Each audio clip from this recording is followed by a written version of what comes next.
I wanted to welcome everyone to the Bedford Lyceum. The Lyceum is brought to you by the First Parish in Bedford Unitarian Universalist.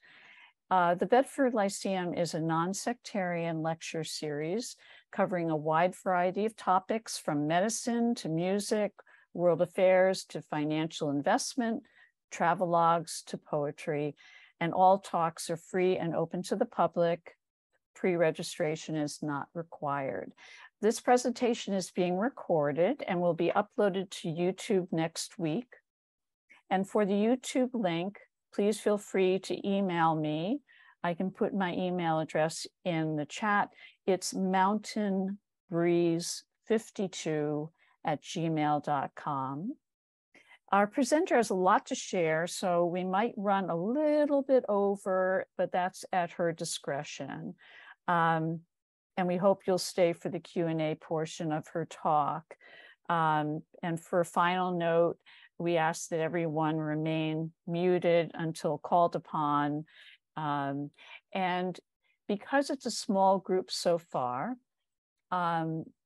Ruth suggested that if people have specific aspects of the gun violence issue that they'd like Ruth to try to cover, that we could enter those in the chat perhaps and make them visible to her. In the chat, if it's during Ruth's presentation, we'd appreciate it if you make sure that the questions go to myself or Sarah Dodd, just so we don't distract Ruth during her presentation. Is that acceptable, Ruth? That sounds good. Okay, so before we start, hands up if anyone has a specific area about gun violence that they'd like Ruth to try to cover. You can. And I would love to hear. Yeah. I would love to hear from folks because there's so much to talk about in this issue. It's so complex that if folks are walking in with a particular burning question, something they really want for us to touch on, I would love to hear from you right from the get-go. Okay, so if anyone wants to speak, just raise your hand virtually or put it up in the chat. Okay, there. Clayton, please go ahead. Just unmute yourself. I'll break the ice. So this question is about the study of it, the academic study. So my understanding was that recently that the federal government was forbidden from spending money on studying gun violence until relatively recently. Just wondered if you could touch on if anything's been learned or what topics are under current consideration. Great. Yeah, I can talk about sort of where we're at with research and understanding the issue, both how that's playing out in Massachusetts and how that factors in nationally. So thank you for that. Anyone else? I'm just writing one now. Oh, okay. You can go ahead and speak if you'd like, if it's easier.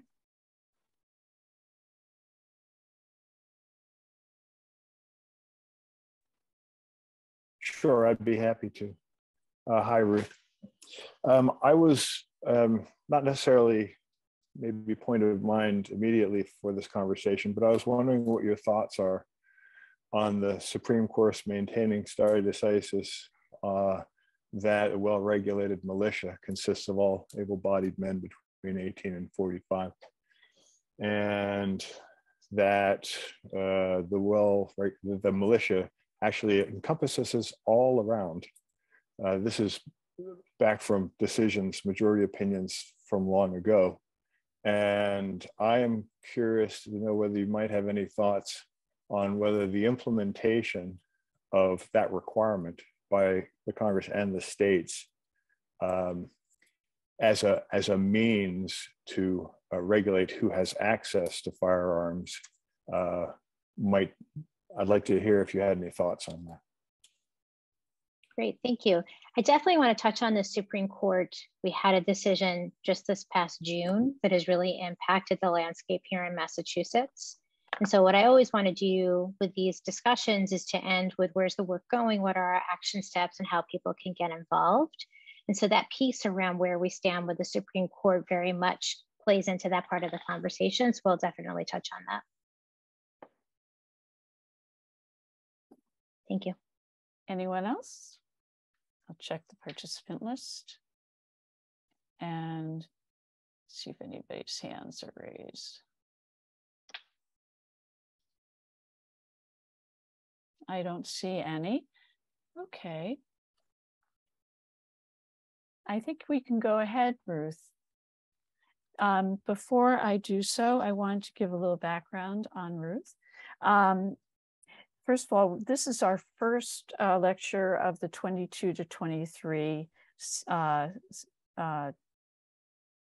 year.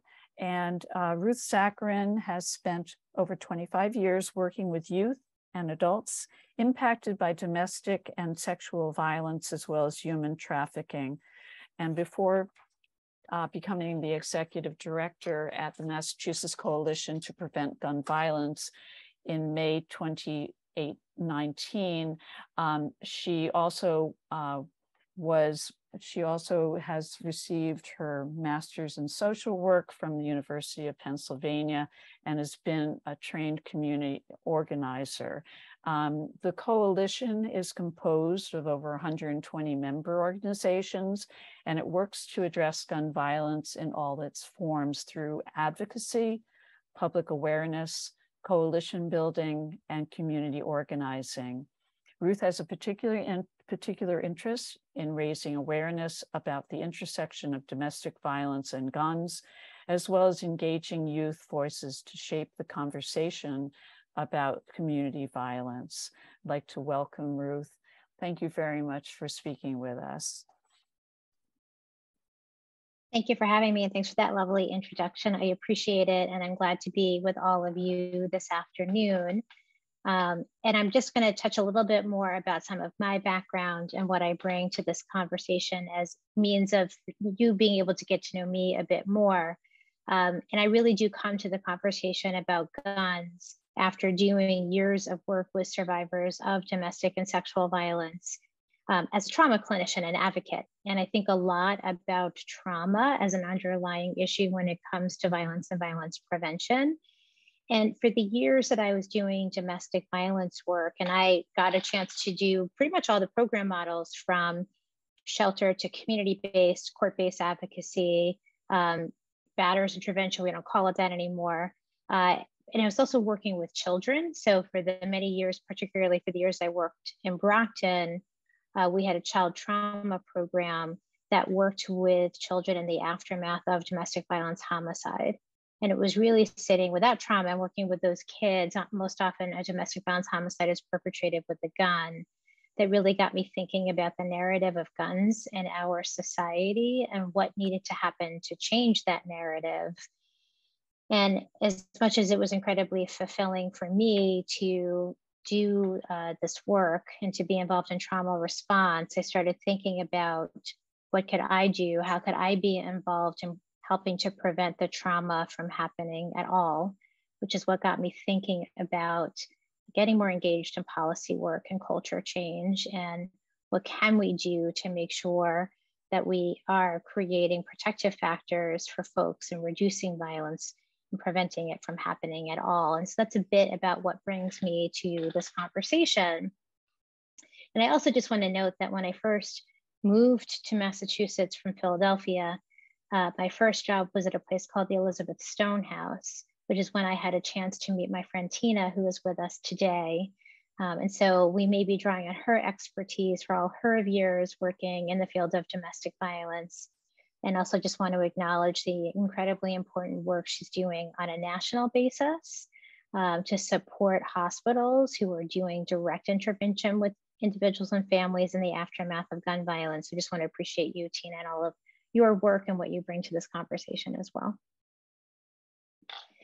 So a little bit about how I want to set the stage for this conversation today. what I'd really like to do is first ground us in what we mean when we're talking about the issue of gun violence, because it's incredibly complex.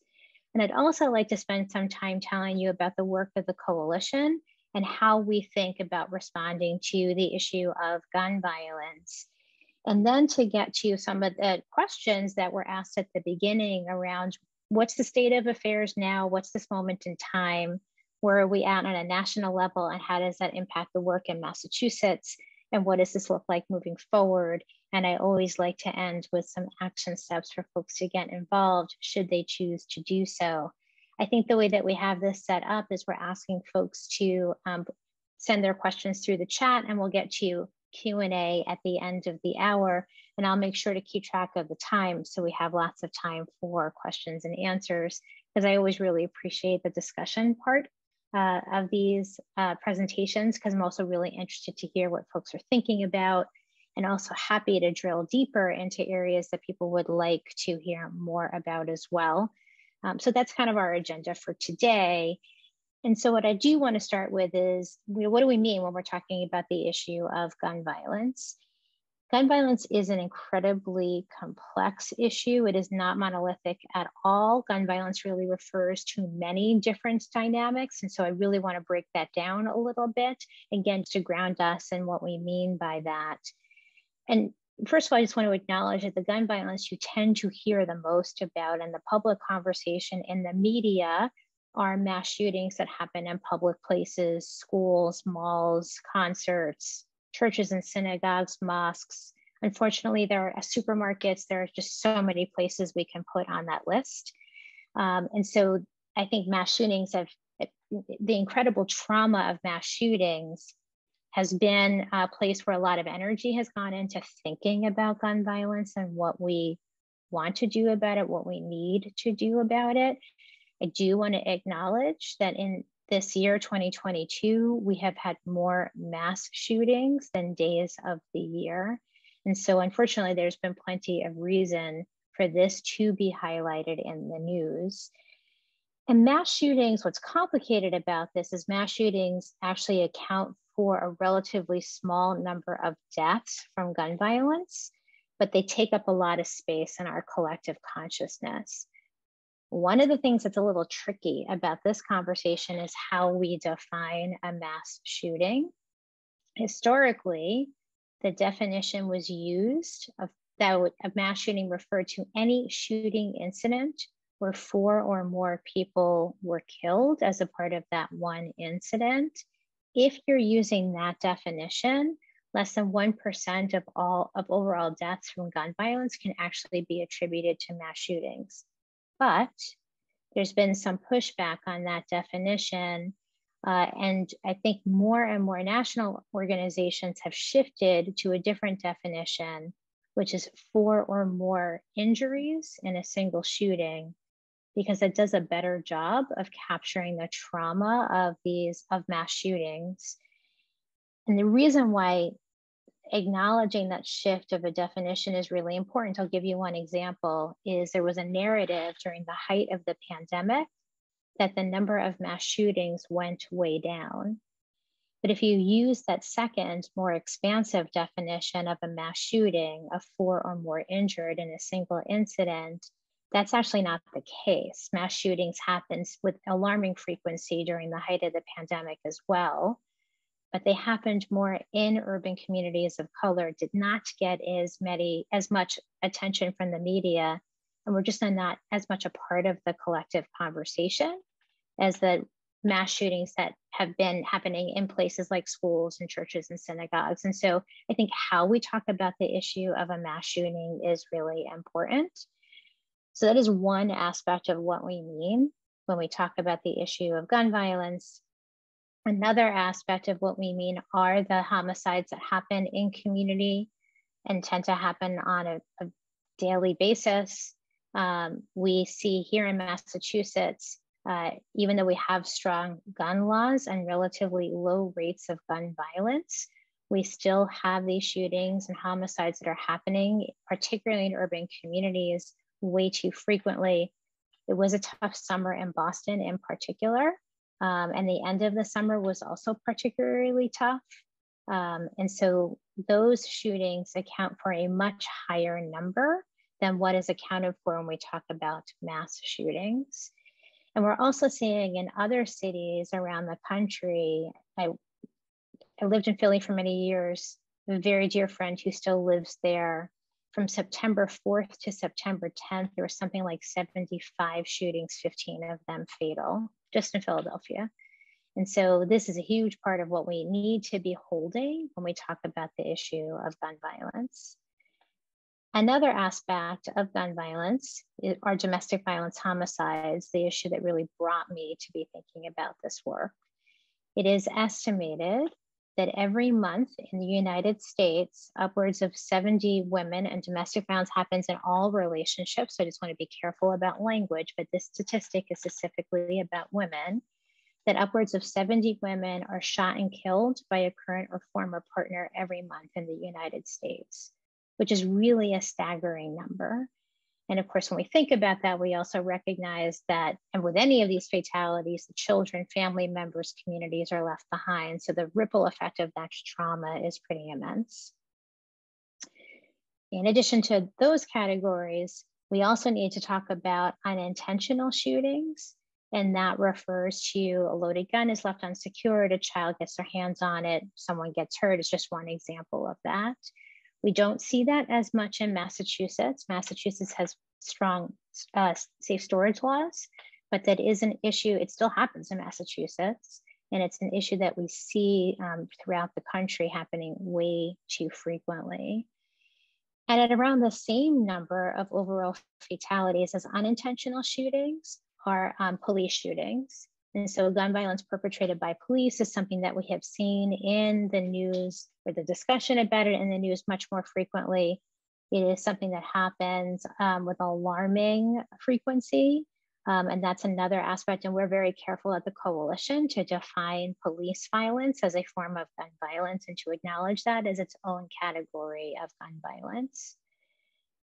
And in addition to all of those categories, the highest number of deaths from guns are actually firearm suicide. And that's not something that everybody is aware of or familiar with. And throughout the country, as well as here in Massachusetts, about 2/3, a little lower in Massachusetts, but about 2/3 of overall deaths from guns are firearm suicides. And this month, September, is actually Suicide Awareness Month. So it's always important to have this conversation. It feels particularly important to do so now. And then I think there's a great deal to be said about what that means to really think about the intersection of guns and suicide. We don't have a lot of time to touch on it today, but the thing I do want to say about that piece is that means matters. It is found that when people have a suicide attempt and it is not a completed attempt, they most often go on to get help and support and do not have another suicide attempt in the future. But the chances of surviving that attempt go way down when you have such lethal means as a firearm. And so again, this is a whole conversation unto itself, but means does matter when it comes to suicide and suicide prevention. And that's something that we really want to hold in this conversation. So this is sort of the piece around like, what is gun violence when it comes to fatalities, but I also want to talk about gun violence much more broadly than that. And I also want to pause for 1 second because something I meant to say, and I forgot to say at the beginning, is this part of the conversation in particular is quite heavy. And so if folks want to take a break, take care of themselves, please do so, because this is a hard topic and it can bring up a lot of different feelings for folks. So I just wanted to acknowledge that and just encourage folks to care for themselves in whatever way that they need to. So the other piece that I always want to touch on when it comes to gun violence is we very often focus on understanding gun violence in terms of the number of fatalities. And of course, that's really important and incredibly traumatic. But it's also important that we talk about the fact that so many people in this country are shot, they physically survive, but they live with the trauma of gun violence after that. And we know that surviving a shooting not only has the physical implications in terms of recovery, but the impact on someone's emotional well-being, sense of safety is really immense. And so that's another aspect of gun violence that I think is always important to hold in these conversations, is recognizing the long-term trauma for folks who have been shot but physically survive, and what does that mean for them and the care that they need and the long term. It's why programs such as the work that Tina does with hospital-based intervention is so critically important to make sure that folks are getting what they need in the aftermath of violence, both them and their families. And that brings me to talking about families. As another part of the trauma of gun violence is when folks have a loved one who's been impacted and what that means for them. It's the trauma of witnessing gun violence, which unfortunately way too many people experience that. It's the trauma of living in communities where gun violence is happening very frequently, and how that impacts a sense of safety and wellness to know that you live in a community where gun violence is so prevalent. And so one example I want to give just to highlight that trauma of gun violence is shortly before the pandemic, there was a school in Roslindale, an elementary school. A shooting happened on the corner right outside the school, and they had to put the school on lockdown. And it was right at the time the kids were putting on their backpacks and getting ready to leave. And they couldn't leave because the school was on lockdown because of the shooting. It was an elementary school. These were young kids. And so I remember sitting and thinking, what's it like for these kids and for their families that they can't safely leave their school because the shooting has happened right on the street corner in front of their school? And how do they understand that? What do they do with those feelings? What's available to them to help them process that? And so I think a lot about the trauma of gun violence in terms of who's exposed to it, who witnesses it, and who lives in communities that are way too affected by it. In addition to all of that, I also want to acknowledge that we are seeing guns being used in our political discourse way more frequently. And so knowing that people are showing up at state houses, at political demonstrations, carrying their guns, I define that as another form of gun violence. And I think it's something that's having a real impact on all of us to see that happening. And the other piece that we really need to talk about is the intersection of white supremacy and easy access to guns, and how that's playing out in terms of hate-fueled gun violence.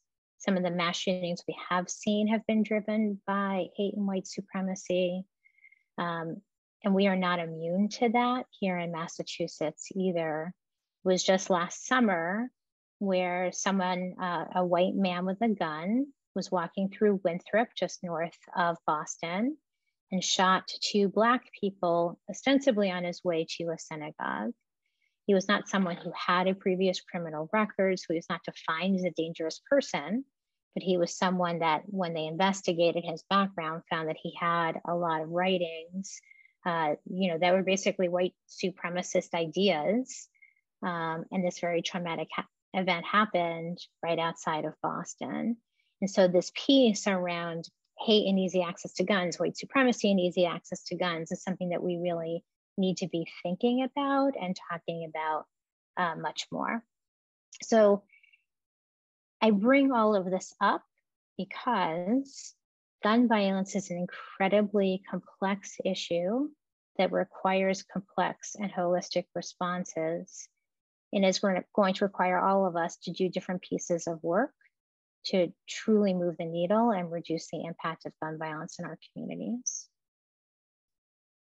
So with that being said, what I'd like to do is shift a bit towards what do we do with that, and use the work of the coalition as an example of how we think about the response, a holistic response to gun violence.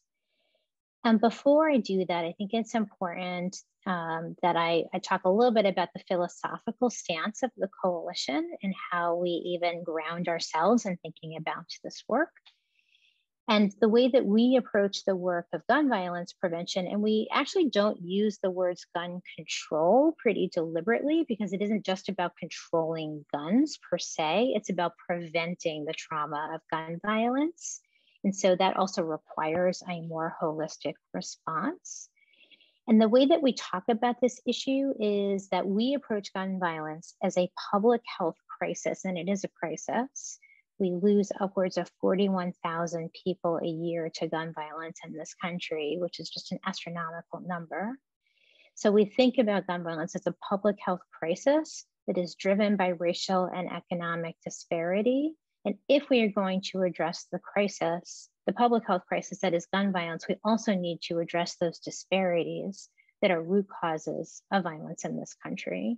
And so that's philosophically how we approach this work. And what we have decided to do is to both address the proliferation of guns in our communities, as well as look at policymaking and culture change that will address those root causes of gun violence. Our work is really focused on the Commonwealth. We do dip our toes to some of the national pieces of advocacy, and I can talk a little bit more about that later. But our work is really focused on the impact of gun violence here in the Commonwealth and what we can do to address the gun violence that we're seeing from both a policy change perspective, as well as supporting the community-based solutions that are working to support young people and support communities and address those root causes.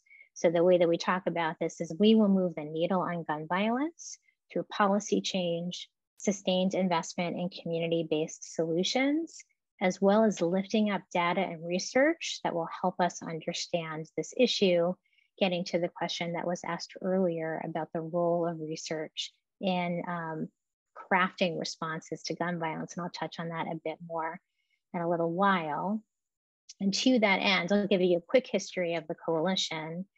The coalition was formed almost 10 years ago by a group of volunteers, many from faith-based communities, as well as some folks from community-based organizations in the immediate aftermath of the shooting at Sandy Hook, with the idea being they wanted to agitate for change at the State House level to strengthen our laws to prevent such a thing from happening here in Massachusetts.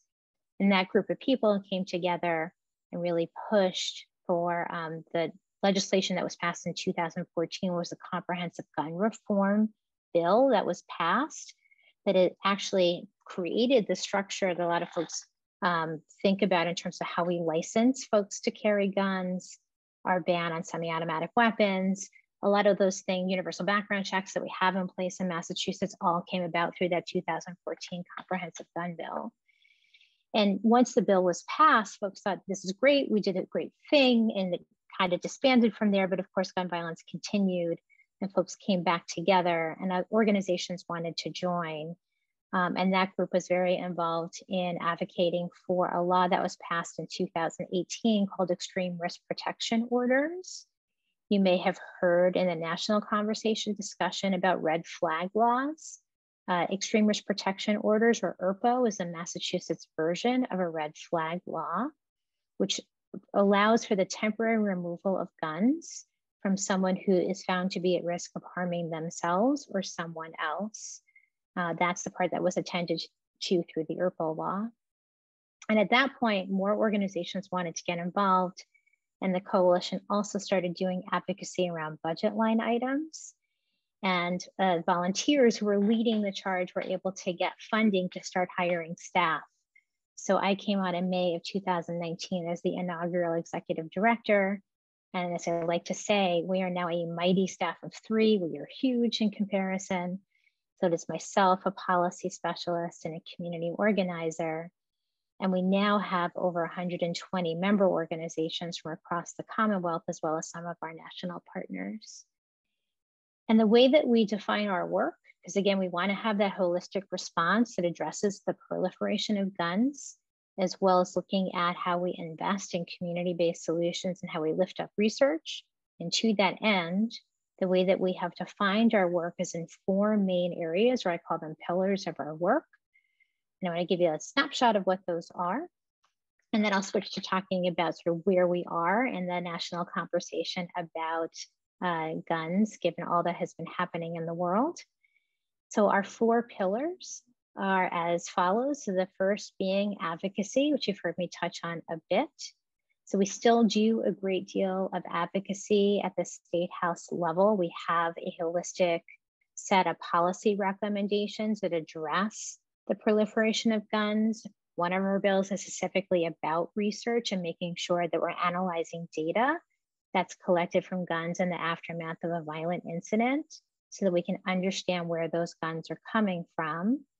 But we also have bills that address the intersection of trauma and gun violence, doing a great deal of work in the juvenile justice reform space, because we believe that caring for young people, all young people, particularly system-involved young people, is foundational to violence prevention.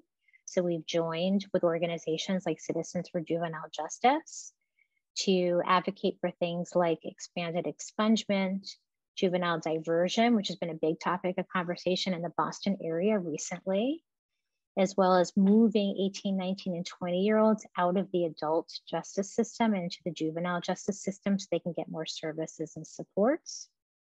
In addition to those policies, we've also been advocating for moving mental health crisis response away from law enforcement into clinician or community-based responses, because we know that the majority of police shootings happen in the context of a mental health crisis call and are particularly risky for Black and brown men. So that has been a policy that we have been advocating for to address the issue of police shootings. So in addition to that level of advocacy, we also do a lot of budget advocacy. This year, that really focused on the American Rescue Plan and compelling the state to set aside a certain number of dollars from the American Rescue Plan to support gun violence prevention initiatives. And I'm happy to tell you that we were successful at advocating for a $50 million allocation for gun violence prevention, youth jobs, and reentry services, because we also see reentry for people returning to community after incarceration as being foundational to caring for folks, but also preventing future violence. So that's a bit about what our legislative and budget advocacy has looked like. And I'm going to talk a bit more about the Supreme Court piece in a bit. We've also been doing some of that advocacy at the municipal level as well, mostly focused on Boston, Brockton, and Springfield, because what cities do in terms of their policies and their budget allocations is also critically important to preventing violence. In addition to our advocacy work, we do a lot of public awareness and education, conversations like this, but also many public-facing events. Most recently, we've been partnering with Create a Buzz Documentary Films to host screenings of their documentary called This Ain't Normal, which tells the stories of young people impacted by violence and the frontline workers who are showing up for them every day and trying to create peace. And this has been an opportunity to not just tell those stories, but connect those stories to what policy change can look like, so that we can actually make a difference in the lives of young people who've been impacted by violence. So we've been hosting screenings with panel discussions in different locations across the state. We have found that to be really incredibly meaningful work. In addition to education, we also do a lot of coalition building. As I mentioned before, we have 120 member organizations, and we believe that we can build power when we can speak in a unified voice about what we want to see happen, and that we is very expansive and includes our member organizations, what we think needs to happen when it comes to policy change, when it comes to culture change, when it comes to the language that we use to talk about these issues, and that we really draw on our member organizations to direct that work. We have a leadership team that's very reflective of our member organizations. And so we really want to make sure we have lots of voices involved in decision-making and really leading what our work looks like. And the last pillar is community organizing. I mentioned before, we have a full-time community organizer who's amazing. And she has been focusing her work on communities most impacted by gun violence, and also focusing on doing a lot of direct work with young people, everything from talking about what would it look like for you to talk to your state legislators about what you think is needed to create peace in your communities, to bringing young people together to say, what do you think we should be doing, so that young people's voices are really directing our work, and also showing up for our member organizations to support the work that they are doing in community. And we believe that this holistic response is what we need to prevent violence in the Commonwealth. That's a bit about us and our approach. And then I do want to talk a little bit about the Supreme Court decision, kind of where we're at in the Commonwealth, because there's been so many things going on. So I know folks were really reading the news about the end of the legislative session here in Massachusetts, but I'll give you a quick overview of how things played out. So the policies I mentioned before, which we had been advocating for throughout our legislative session, we were very busy with all of that work. And then at the end of June, the Supreme Court handed down the Bruin decision, which really focused on New York State's way of determining who can get a license for a gun. And even though New York's laws have some significant differences from how we do that in Massachusetts, the way the decision came about still had impact on how we think about licensing and that process here in Massachusetts. So our work had to pivot very quickly because this decision came at the end of June. Our legislative session ends on July 31st in Massachusetts. And we recognized early on and did a lot of work with the Attorney General's office to quantify this, that we were going to need to make some changes in Massachusetts laws quickly to protect us from being challenged, which it's happening anyway, but we'll get to that in a moment. But we didn't want to see our whole scheme for how we license folks to carry a gun to be challenged if we didn't shore up the protections and the language to be in line with the Supreme Court decision that came down at the end of June. So that ended up being our work at the end of the legislative session. And as much as I am disappointed that the rest of our legislative priorities did not get passed in this session, I am happy that we were able to be very involved in the conversation about what our Bruin response was. And I think we got the strongest package we could have hoped for, including increased protections for more survivors of domestic and sexual violence, whose abusers or perpetrators might have access to a gun, was something additional that we put on to the Bruin response. And a list of prohibited persons. So a prohibited person means you can't get a license. And we added more categories to that in terms of folks who have active restraining orders as well as harassment protection orders. So that's what the work looked like at the end of the session.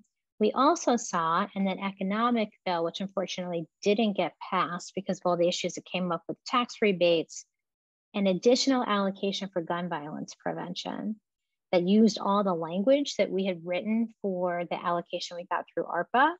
So hopefully the legislators will take up the economic bill before the beginning of the next formal session. And if they do, we will hopefully see even more dollars invested in community-based solutions for gun violence prevention. So that's what we want to see happen. And in the midst of all of that, what we heard from State House leaders is that they were committing to looking at a comprehensive package of gun laws to be taken up at the beginning of the next legislative session, which will begin in January. So right now we are very busy working with our partners across the state and our national partners as well to put together our list of what we think needs to go into that comprehensive bill, which includes pieces around data analysis, which I talked about before. What do we need to do about ghost guns? If you're not familiar with the term ghost gun, it refers to somebody buying a kit online. It's up to 80% of the parts of a gun. They assemble the kit at home with adding the extra parts. There's no serial number. It's not traceable. It is therefore a ghost gun. And so what do we need to do with that? We're looking at things like microstamping. We're looking at sensitive places to prohibit people from carrying guns in sensitive places like State House, polling places, such things. We're really looking at what can we put into this comprehensive bill to continue to protect the residents of Massachusetts from gun violence. And we also want to make sure that we're lifting up research, knowing that there had been a gag on federal money for gun violence research for so long. We've been talking with some different folks about how we can lift up some of the research that's been happening here in Massachusetts.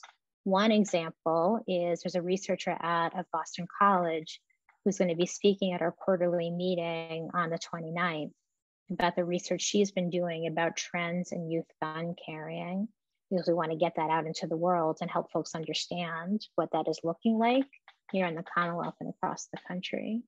So our work right now is to look at that comprehensive bill and make sure that we're moving that forward. I keep on saying we're going to be banging our pots in front of the State House once they go back into formal session to compel them to take action on this bill. We're looking at making sure that economic bill does get passed with allocation for gun violence prevention so we can continue to invest in community-based solutions, and then make sure we're getting this research out into the world. And we'll also be doing some work to think about other legislative priorities for the next session, and that's how we're moving forward with our work. So I'm going to pause because I just said many things, and I know we want to make some time for questions and answers. So Ellen, should we move into the Q&A part of our discussion? Certainly. And to start that, Ruth, I wondered if you could elaborate on how you see economic disparity contributing to the rates of gun violence. And then we can pick up, if people are interested in asking a question, if they could either go under the participant option on their screen and raising their hand, their virtual hand, or use the reactions button to raise their hand, or put something in the chat. And finally, if you want to wave wildly, we'll try to find you. So with that question, Ruth, do you want to take off, and I'll look for other people who are their hands raised? Sure, and I love that question. I'll admit to everyone that when I had to take economics in school, I kind of hated it. And now I find myself getting super interested in the intersection of economic disparities and rates of violence, and have ended up learning a great deal more about economics than I ever thought. There's a fabulous book called The Sum of Us that looks at the economic impact of racism, which very much plays into this conversation. If folks are interested in learning more about it, I highly recommend that book. It's by Heather McGee. But a couple of things to say about that. And this is just me speaking in terms of how I think about this, but we cannot expect young people or communities to be safe and well unless they have the resources that they need to be safe and well. And that's ultimately for me what this conversation is about.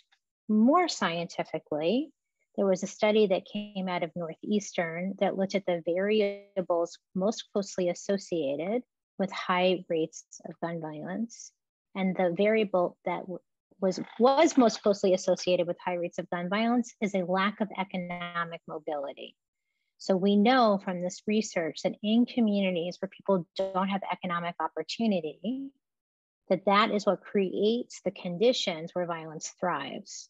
We talk a lot about the importance of youth jobs. Youth jobs is absolutely a protective factor against violence. You know that when young people have opportunity to engage in those kinds of activities, get support at work, but also then have financial means and financial support, that rates of violence go down. So that is just one example of how that plays out.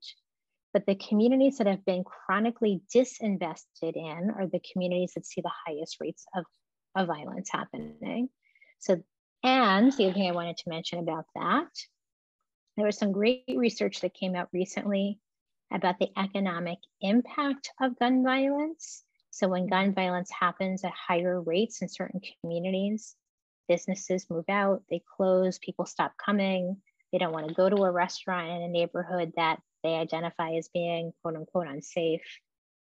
And so it becomes this vicious cycle of gun violence happening. It impacts the economy of that community. As the economy struggles, then you see higher rates of violence. And of course, all of that has been impacted by the pandemic, and COVID-19 has destabilized the economy in so many communities. And so folks have wondered why rates of violence have been going up across the country during particularly the height of the pandemic, but even so now.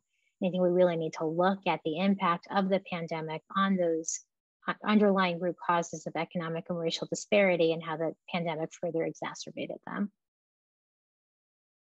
Thank you. I'm having difficulty with viewing some of the participant reactions. So if people have put anything in using the reactions button in their screen, let me just do a quick check. Okay, there's one thing in the chat. Okay, so Ruth, with the recent with the recent Supreme Court majority opinions, proliferation and right to carry look like they will be increasing. Is that correct in your view? Yeah, I mean, essentially, this recent Supreme Court decision made it harder for the state of New York to say no. So more specifically, New York had asked questions of applicants as to why they felt they needed the license to carry, and you can no longer ask someone why, you just can't anymore.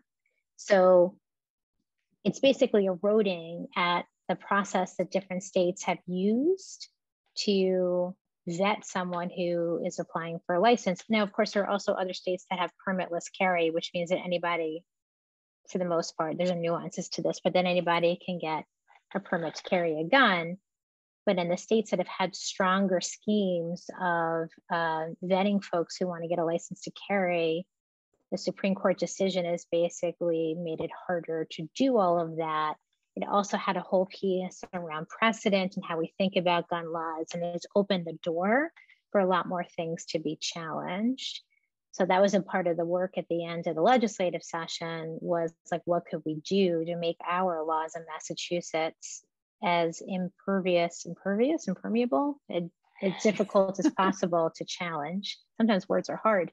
And that's what we're worried about, is that the gun rights activists are going to keep on pounding away at this because they see a Supreme Court that is, open to striking these things down. And that's what we're trying to push against. We already know that one of the national gun rights groups is going to challenge our assault weapons ban, or ban on semi-automatic weapons. It's been challenged before and it's been upheld. The landscape looks different now, so we're concerned about that. We just have a lot coming our way. Thank you. Tina, since you're so involved in this area as well, are there other things that you would like the participants to know in terms of the impact of gun violence that you've seen on the clinical side? I'm putting you on the spot. Yeah, no, thank you. Thank you so much. And first I have to start by saying, just so appreciating the work that Ruth and the coalition is doing in Massachusetts, because I have this opportunity to see the work kind of directly, and have been on a committee kind of with Ruth and the group, really looking at membership engagement. And I think that part of what we're trying to do in the organization that I work with, which is called the Health Alliance for Violence Intervention, or the HAVI, is we're using the same framework that Ruth talked about, which is a public health sort of lens on this issue. And we're specifically looking at community violence, which is very much in kind of urban areas, in cities, impacting communities of color. And I think that there's, sometimes this lack of recognition that what those root causes are, that structural racism, the sort of historic kind of impact of redlining in communities, the disinvestment in communities, sort of the lack of infrastructure, really is a root cause of violence. And it's not about sort of individual people doing bad things or that are making bad choices. And I think, some of the work we're trying to do is to change that narrative, to look at it as a more systemic issue, as a consequence, again, what Ruth has already said, which is when you don't give folks what they need to thrive and be safe or have economic opportunity, the consequence of that is they need to protect themselves, right? And that happens as a consequence of this larger systemic issue. And so I think for all of us kind of in this community, sort of just recognizing kind of that the trauma that people are walking around with every single day, folks of color in particular, Black and brown folks, in the Boston neighborhoods, that is a burden that also is keeping folks from having that full access and equity kind of in lots of areas in their lives. And just kind of being more aware of that, I think, is helpful. But I'm wondering, like, this is like, what can we do? As a community, is sort of getting more involved in the work that the coalition is doing. Sort of, we've got such an activist, group here in Bedford, and we haven't really been involved, I think, as far as I know, kind of in gun violence prevention or community violence prevention work. So one of the things that I'm wondering is there a way for us to kind of tap in and support the work of the coalition in a different way? Great question. So Ruth, I don't know if you can hear me. I just was wondering if you can address that in terms of action steps, because I know you're going to speak to that as part of the session. Yeah, thank you for that. I put in the chat our website, so you can learn more about the coalition, and there's a way you can sign up to get our newsletters and our action alerts. So that would be an opportunity for folks in Bedford and other communities represented to hook into the work of the coalition. As I mentioned, we have a quarterly meeting coming up. We're going to be talking about some of this research out of BC. We have another event coming up at the end of October called the Peace MVP Awards. We're honoring the activist, Coach Dennis Wilson, who's been doing all this amazing work with young people through his coaching, through co-producing this movie, This Ain't Normal. And I can send you more information about that. But then come January, it's going to be all hands on deck to try to compel our legislators to be moving these bills along, because we do need to keep on shoring up and protecting our laws in Massachusetts. And gun violence prevention is not just about legislative fixes. We can't legislate our way out of all of these things. It's about things like what Tina and the Hobby is doing, and making sure that hospitals are robustly funded to have response workers, to have people who are meeting with people in the aftermath of gun violence, who are supporting them with all of their concrete needs, including housing, because housing has a huge intersection with violence prevention.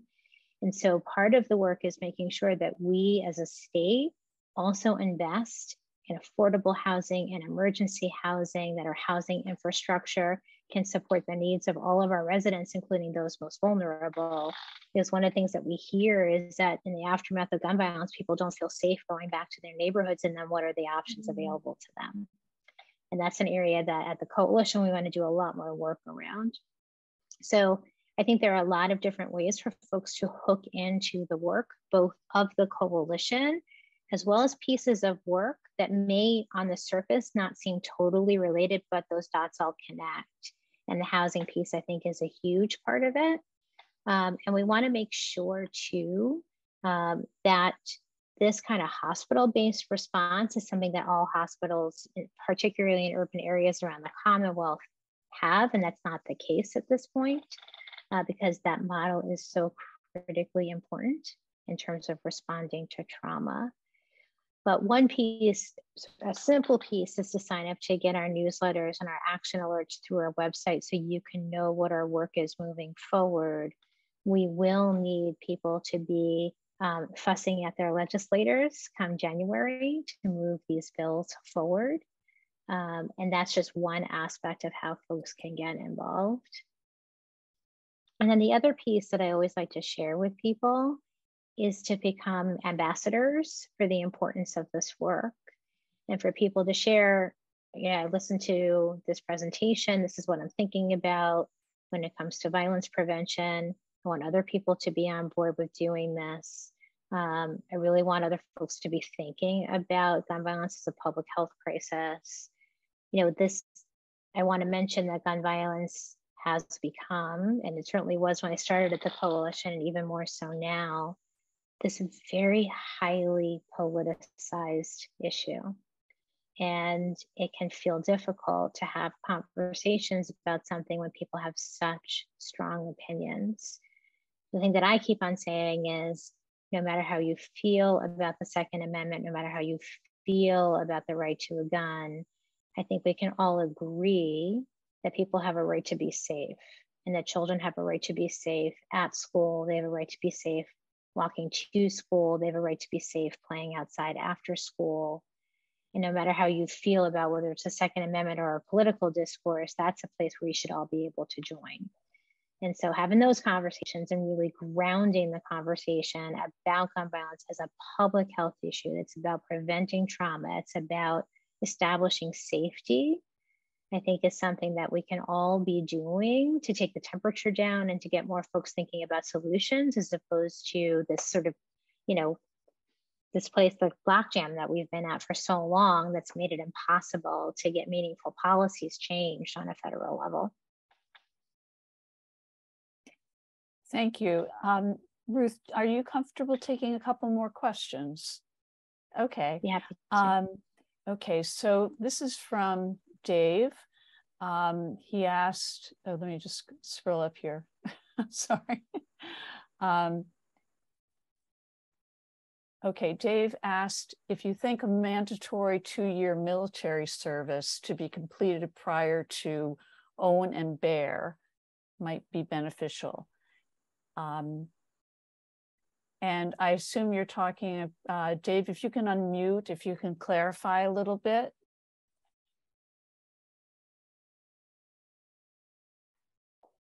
Happy to do so. Okay. Yes, happy to do so.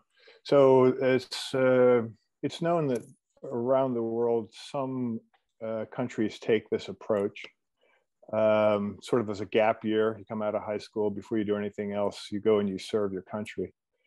And I'm wondering if you've had any thoughts or if there's been any discussions regarding bringing up that as a national conversation. To go into the military as a patriotic duty, it moves more towards the well-regulated militia end of things, because you don't want unorganized militias, Proud Boys, Oath Keepers popping up. You'd rather have the Congress and the states do the militia. I personally think there's a big issue with going down that route. There's a lot of people who own guns, and if you put everybody into militias, it would way outnumber the armed forces. So one way I was thinking that we might consider is this 2-year mandatory. This gives people a chance to be indoctrinated in a patriotic manner, in an inclusive manner, in a shared experience manner. And the idea there being that we could tie that together with the whole militia being everyone around us, such that if you want to own and bear, first of all, you have to go through this kind of training and indoctrination. Just wondering if you've had any thoughts on that. Honestly, I really don't. It's not been a part of the conversation about gun violence prevention. We have been focusing more on the flow of guns into communities, as well as addressing root causes. We also don't do a great deal of work on the national stage. We did some around the federal rules change for ghost guns. But I also have to tell you, in my travels, I haven't heard other folks have that conversation either. It's not really been on the table.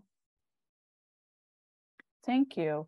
And Clayton, you had 2 questions. If you want to unmute and just ask one after the other, that would be great. So my first question was actually, as a fellow former Pennsylvanian, which has much more liberal gun laws than Massachusetts, I wondered if you could comment on the similarities and differences between the 2 political regimes, I guess. Yeah, Pennsylvania is an interesting place. And, I'm most familiar with the Philadelphia area, which looks different than most of the rest of the state. And I know it's been more difficult in Pennsylvania to move gun violence prevention legislation forward. In fact, this was prior to me coming on at the coalition. Our former board president had been asked to testify at a Pennsylvania congressional hearing or legislative hearing to talk about our model of legislation in Massachusetts, because there were folks in Pennsylvania interested in seeing what could be done to replicate it there. But I think the political climate has been different, and it has been harder to move that legislation forward. And I'll be honest with you, I'm not as well versed in exactly where Pennsylvania's laws stand, just because I can't keep all that information in my head. But I do know also from talking from my dear friend who lives there that the climate looks very different. And unfortunately, the issue of community-based violence, particularly in Philly, has just been profoundly upsetting. And there's a lot of discussion around what needs to happen in the city of Philadelphia to address that. And Clayton, you had a second question? Yeah, I had a second question. It's really kind of a very specific and maybe low priority question. So you mentioned Sandy Hook, and I wondered, you mentioned laws that could prevent that.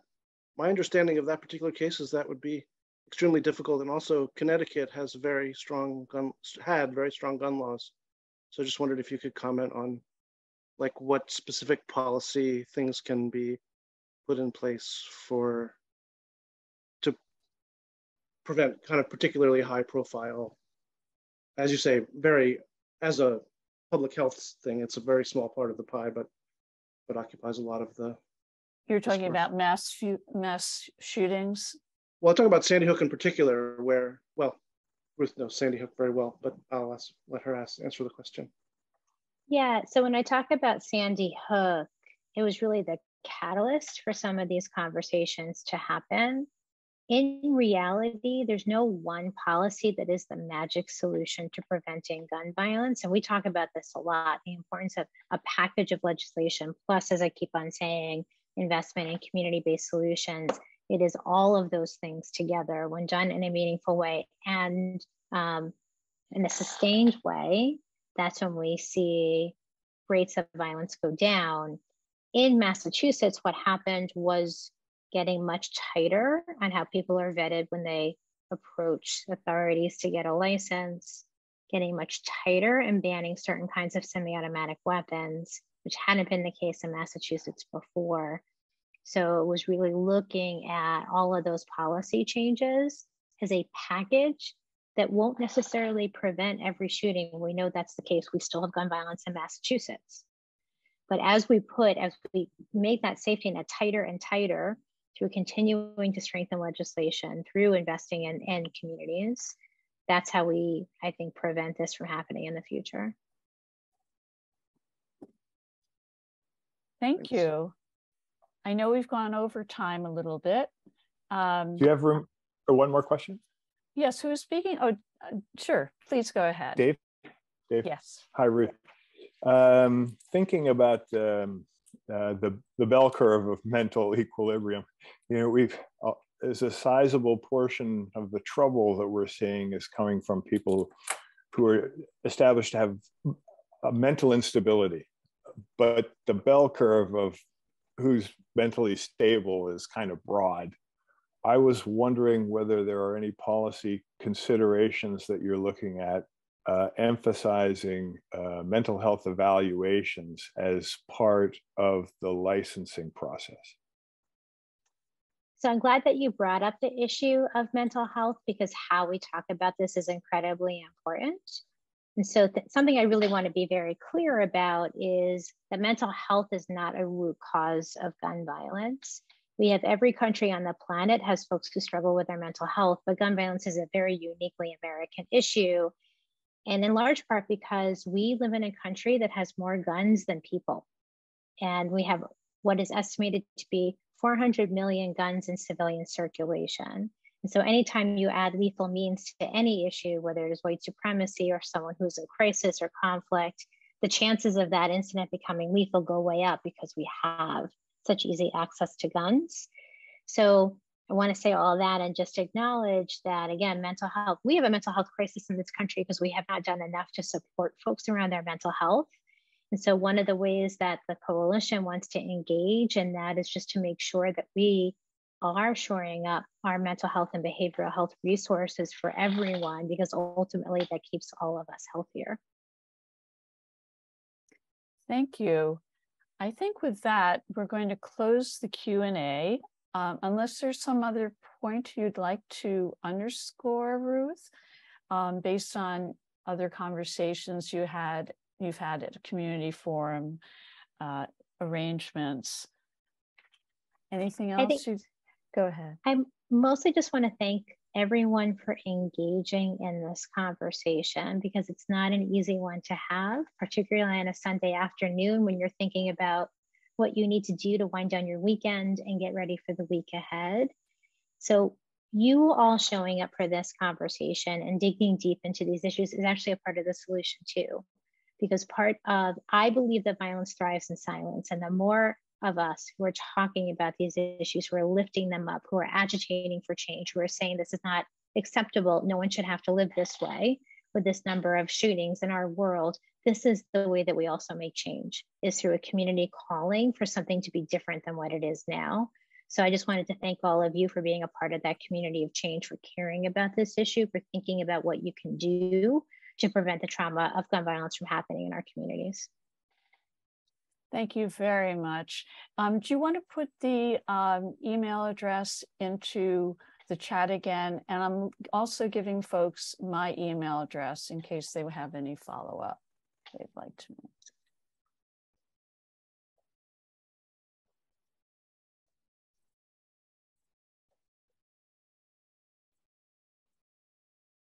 I hope I spell it correctly. This is my email address. And again, our website is on there as well. So if folks want to learn more about us, please do check out our website. We're on most of the social media platforms. That's a good way of hearing what we're up to, because we try to keep our social media platforms up to date. If anyone has questions, please feel free to reach out to me. If you would like to sign up for our alerts, you'll also get information about this upcoming quarterly meeting, where we're talking about that research coming out of BC. We'd love for you to join us. Thank you so much, Ruth, for taking the time with us. And I hope everyone found today's program informative and timely. And best of everything to the Mass Coalition. I think the points you've made in terms of action steps need to be underscored. And hopefully, Dot, you've gotten some of these in your notes about the presentation. So thank you so much. We appreciate everyone coming, and have a great afternoon and evening, everyone.